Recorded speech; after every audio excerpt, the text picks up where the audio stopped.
DBD, do you know what time it is? That's right, it's Bad Bitch O'Clock. We're on our way to pick up an old farm table we found online. It was almost perfect just the way it was, but it was missing the Willow Bad Bitch bling. Oh, it's really cute. You can see this table got a ton of use during its life. It's as beat up as Charlie Sheen's body. Dad bod Derek, what's the top made out of? Do you think we could change the shape? It looks like some old knotty pine. Oh, it's naughty like you. It should cut well. What are you thinking? We just finished a bitchin' bad authentic provincial desk. Let's use that classic shape. So I cut a scrap piece of 1/4-inch plywood to trace a pattern from the provincial desk. Then I simply trace its undulating timeless curves onto our farm table. DBD, the words coming out of your mouth are as big as your nose, which, unlike other parts of a man's body, never stop growing. I used my jigsaw with a fine-toothed scroll blade to cut out the provincial pattern. When DBD says provincial, he's referring to the term generally used to describe the furniture produced in the smaller cities in the French countryside, mostly during the 18th century. Wow, good info, Willow. I think you're attracted to the decorative legs and simply scalloped carving of this style. Bitch, I'm attracted to the sexy yet simple, glamorous, elegant, stylish, chic, and alluring way it mimics yours truly. Of course, naturally, Willow. Now we've got the provincial pattern cut out of the square farm table. It's time to add some sexy detail to the edges. We'll use a double Roman OG bit to finish the provincial details of the shape that we just cut. DBD, why is that spinny tool so loud?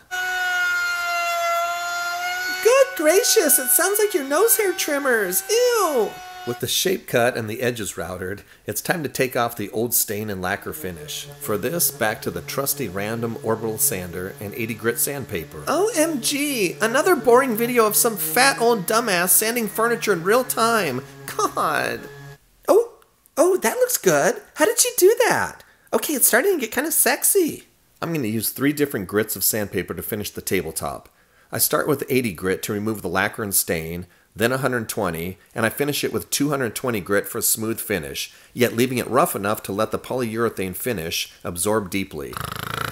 Has anyone else fallen asleep yet? DBD, stop talking. There's a big split where the wood was originally joined when the tabletop was made.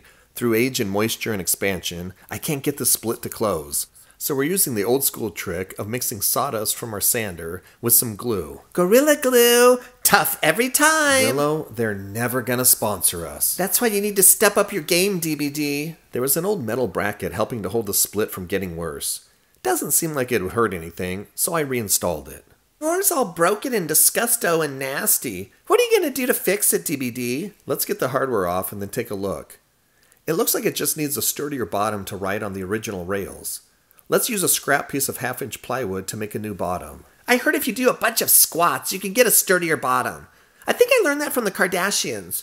Or was that booty implants? I don't remember. Since booty implants won't help our drawer to slide smoothly, let's just cut out this piece of plywood and glue it to the old bottom of the drawer. Ooh, nice fit, DBD. Done this before, princess? Oh, more Gorilla Glue. Did you know the Gorilla Glue Company is based in Cincinnati, Ohio, and has been selling Gorilla Glue for over 2 decades? The glue was first discovered being used in Indonesia on teak furniture, but consumers soon found it to be incredibly versatile and demand soared. Willow, stop. We get less than 20 views per video, and 19 of those are grandma.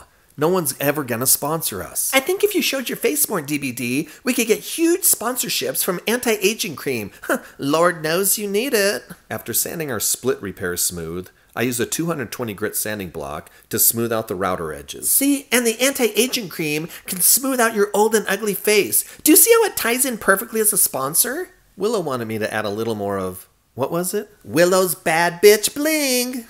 So I removed the paint from this area so that we can add some decorative appliques. To fit the spot perfectly, I cut a symmetrical applique in half, and I use each half of the top front of the legs. Ooh, you're gonna tape it all up. Is it into bondage? I use cyanoacrylate. You mean super glue, bougie bitch. To secure it in place. Is that Gorilla super glue? It's never gonna happen. Oh, since you're using super duper glue, you have to get it perfectly in place the first time. Now I see why you put the tape on it before. You're still as dumb as you look, but like an accidental fart in church, sometimes you surprise me, DBD. I'm just prepping to paint the lower portion, and I don't want to have to sand the paint out of the routered edge, so I'm using some painter's tape to protect it. Then out to the OSHA-approved, high-tech, zero-contaminant from the messy overhead tree, permanent and professional spray booth. Seriously, DBD, This is why we're never going to get any sponsors. I spray the legs and the underside and the drawers with a flat antique white furniture paint. Ew, from the smell of it, you sprayed your drawers with something. Ugh. I spray a satin polyurethane to seal the natural wood top and over the painted lower portion and the drawer. Look at it, DBD. It's absolutely beautiful. You added the Willow bad bitch bling, provincial style, while retaining the cute farmhouse rustic charm. I'm so pleased with how it turned out. From worn out farmhouse To bad bitch bling. With the help of DBD, this has been Willow with Willow's Timeless Decor.